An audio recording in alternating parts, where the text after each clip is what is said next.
Welcome to another episode of It Takes a Viking, Season 5, the official podcast of the Salem State University Alumni Association and Foundation. My name is Mike Mitchell, Associate Director of Alumni Relations at Salem State University. Very excited to welcome for our first episode of Season 5, a 1974 and 1979 graduate from Salem State University, the incomparable, illustrious star of the stage, the one and only, Kathy St. George. Kathy, how are you? I'm well. Thanks for Good to be joining here. us. We're so thrilled to have you with us, to learn more about your story and what you've been up to since you graduated. So the first question we always like to ask is, what brought you to Salem State? How did you end up there? Well, I always knew I wanted to be an elementary school teacher. Yeah. I always knew I wanted to teach second grade ever since I had Sister Marie Germain as my teacher in second grade at St. Patrick's School in Stoneham. And I knew that Salem State had the best reputation as a teacher's college. So I applied to 3 different state schools and I was accepted at all of them, but I chose Salem because I had heard that they had the best education program.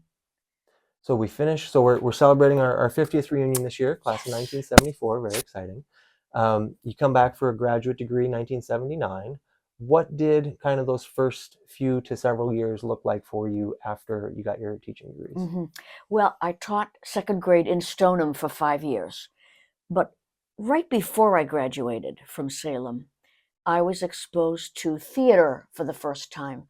Uh, there was no theater major at the time in the early 70s, and Charlotte Ettinger, I don't know if you remember her, Sure.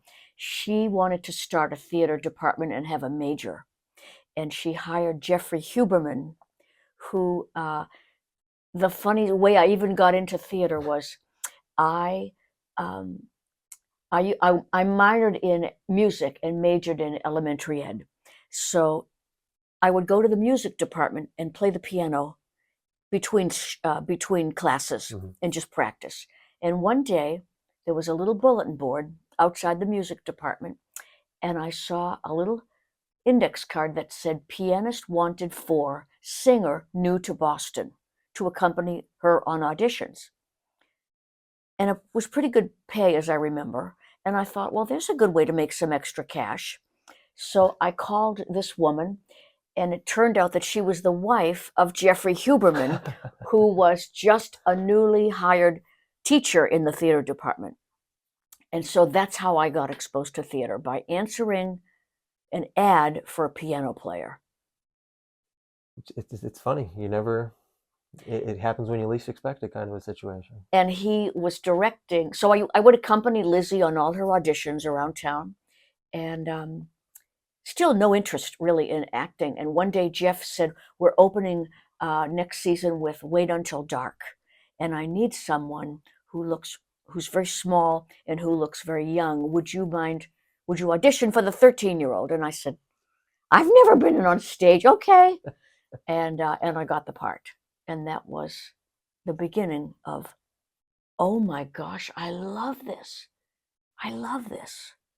And it's obviously, over the last several years, it's taken you quite a few places. And I think when I actually first met you sort of inadvertently. It was 6 or 7 years ago, and we are here at North Shore Music Theater, where Kathy is starring in Fiddler on the Roof currently, and we'll talk about that in just a moment. But we were here for an alumni outing at a production of 42nd Street. And this was, again, probably 7 years or so ago. I was still new to the office, and the general manager of the theater, Karen, had pulled me aside and said, "Hey, that's Kathy St. George over there. You need to know who she is. She's one of yours."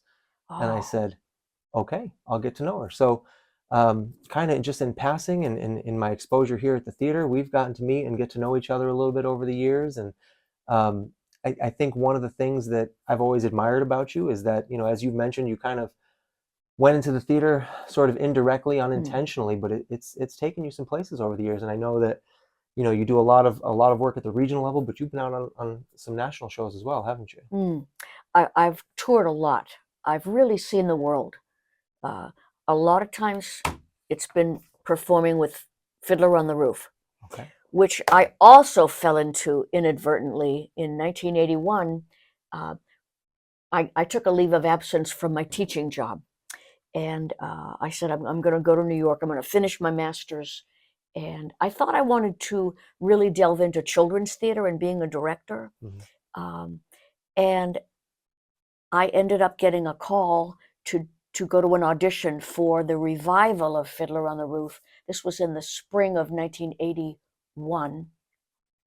Um, that that Herschel Bernardi was doing at Lincoln Center.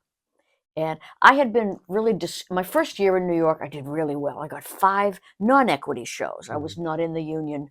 I went to Texas and did a bunch of shows.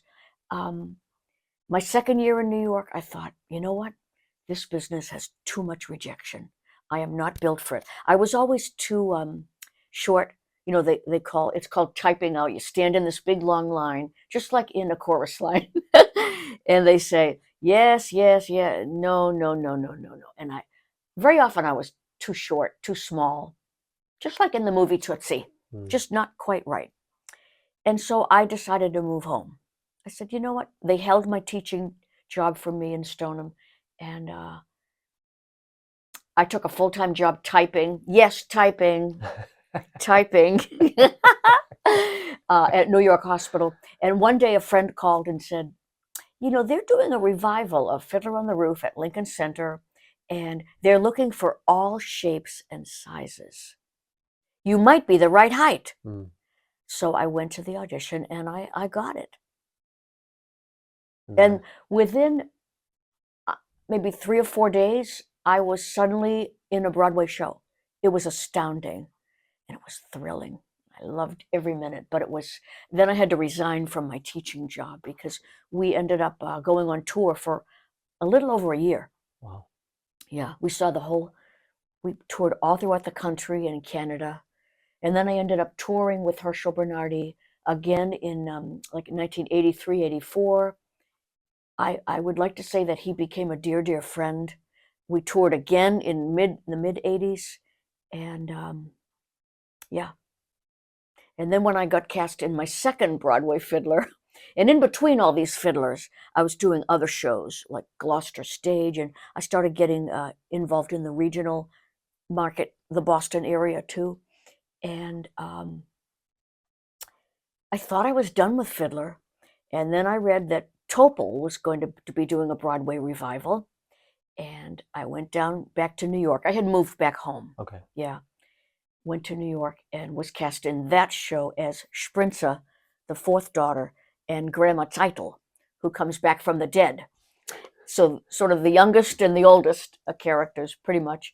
And we toured. We played Japan for a month. Wow. It was fantastic. We played Tokyo and Osaka, and I got to see a lot of the world doing this show.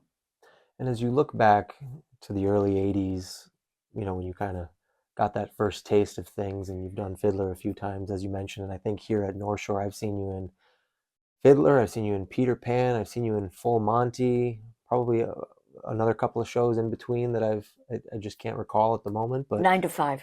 so I didn't catch that one, Yeah, but that's okay. I heard all about it.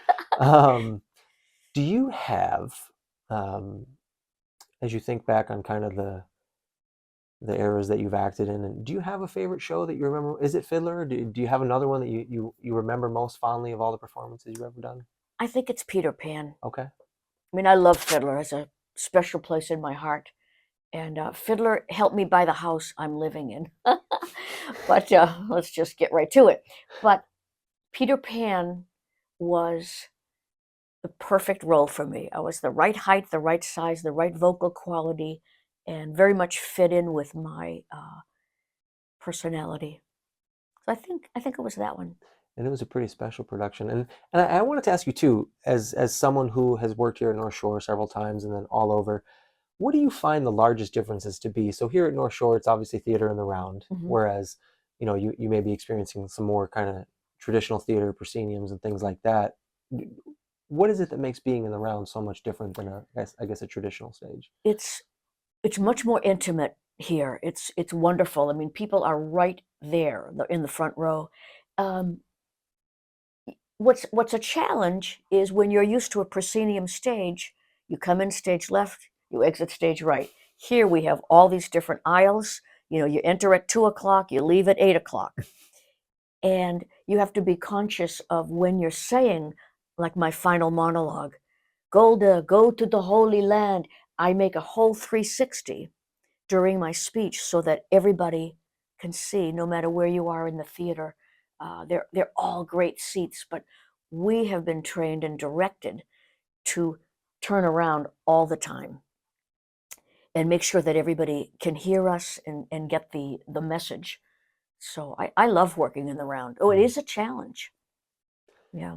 I imagine it's probably sometimes kind of easy to get a little bit confused if you're not used to it up there. Maybe Yes. heading off the wrong ramp at Yeah. 4 o'clock instead of 2 o'clock. Right. Situation. It happens every night. Not to me. We can say, no, you're not supposed to be here for this quick change. And somebody will run out. Someone's looking for a wardrobe that's meant for somebody else, and they go, Yeah. uh-oh. Speaking of wardrobe, the wardrobe department here is par excellence, the best. Yeah. So good. Kelly and Kat and the whole gang. Everybody. Yeah, they're terrific. They take really good care of us here. So it's a pleasure. As someone who, as you mentioned earlier, took somewhat of a non-conventional approach to this work and this craft, if there was a student watching who's always kind of had a love for music or a love for performance, but maybe studying something else in college, what do you think, if they were interested in doing what you do, what do you think a piece of advice would be that you would give them? Yes, I know. It would be to study, to learn as many skills as you can.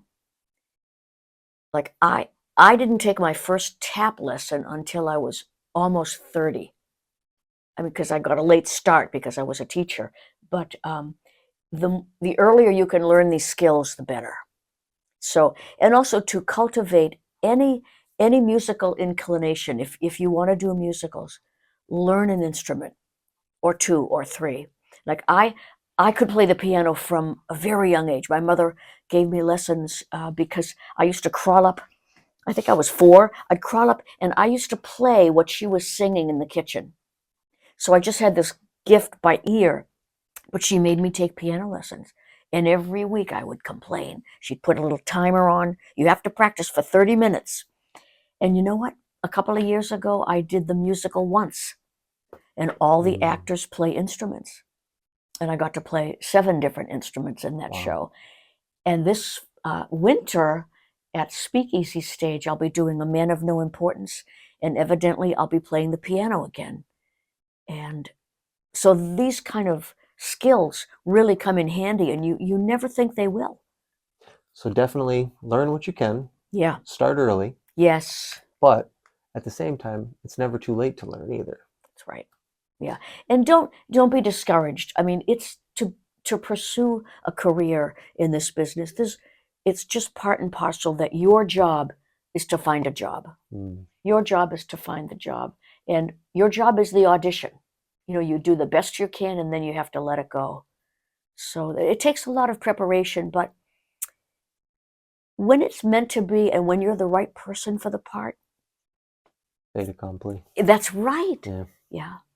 And as we sit with kind of some of the legendary posters of all the different shows that have taken place here at North Shore, and you think about your career, is there a role that you would love to do that you haven't done yet? Oh boy. Or is that like a jinx in the theater business, if you like when you touch the Stanley Cup before you win it kind of a situation? Oh, I'm going to have to think about that. Okay, that's fair. Yeah, I don't know the answer to that. I've played a lot of them. Okay. I really have. But I mean, I did 4 Judy Garland shows. That was a blast. I loved doing Judy.